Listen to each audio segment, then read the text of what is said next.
गुडघ्याची झीज सुरू झाली की मांडी घालून बसणं पूर्णपणे बंद करावं का? नमस्कार, मी डॉक्टर वैशाली. गुडघ्याची झीज म्हणजेच ऑस्टिओआर्थरायटिस. हे सुरू झाल्यानंतर अनेक रुग्ण विचारतात, डॉक्टर आता मी खाली बसू नये का? मांडी घालून बसल्यामुळे माझा गुडघा आणखी खराब होईल का? सर्वप्रथम एक गोष्ट समजून घ्या, केवळ मांडी न घालून बसल्यामुळे गुडघ्याची झीज थांबत नाही.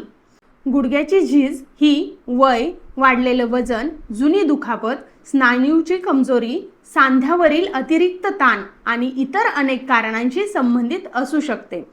पण जर मांडी घालून बसताना गुडघ्यात जास्त वेदना होत असतील, सूज येत असेल, गुडघा आखडत असेल किंवा उठताना खूप त्रास होत असेल तर जबरदस्तीने मांडी घालून बसू नका. कारण मांडी घालून बसताना गुडघा जास्त वाकवावा लागतो. त्यामुळे काही लोकांमध्ये वेदना आणि अस्वस्थता वाढू शकते. विशेषतः झीज जास्त असेल किंवा हालचालीवर मर्यादा आली असेल तर अशा स्थितीत डॉक्टर किंवा फिजिओथेरपिस्टच्या सल्ल्यानुसार बसण्याची पद्धत बदलणे योग्य ठरू शकते. मात्र याचा अर्थ असा नाही की गुडघेदुखी सुरू झाली की सर्व हालचाली बंद करायच्या.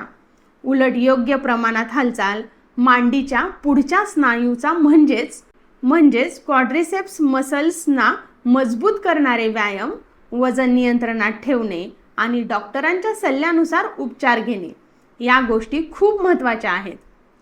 एक महत्त्वाची गोष्ट लक्षात ठेवा, गुडघ्याची झीज असताना पूर्ण विश्रांती घेऊन सतत बसून राहणे हा उपाय नाही. त्यामुळे स्नायू आणखी कमजोर होऊ शकतात आणि गुडघ्याला आधार देण्याची त्यांची क्षमता कमी होऊ शकते. म्हणूनच तुमच्या गुडघ्याची झीज कोणत्या टप्प्यावर आहे, वेदना किती आहेत, सूज आहे का आणि हालचाली किती मर्यादित आहेत यानुसार योग्य सल्ला घ्या. गुडघ्याची झीज झाली म्हणून प्रत्येक हालचाल बंद करू नका, पण वेदना सहन करून जबरदस्तीही करू नका. योग्य हालचाल, योग्य व्यायाम, वजन नियंत्रण आणि योग्य उपचार हेच गुडघ्याच्या आरोग्यासाठी महत्त्वाचे आहे. अशाच आरोग्यविषयक माहितीसाठी व्हिडिओ शेअर करा आणि माझ्या YouTube चॅनलला लाईक, शेअर आणि सबस्क्राईब करा.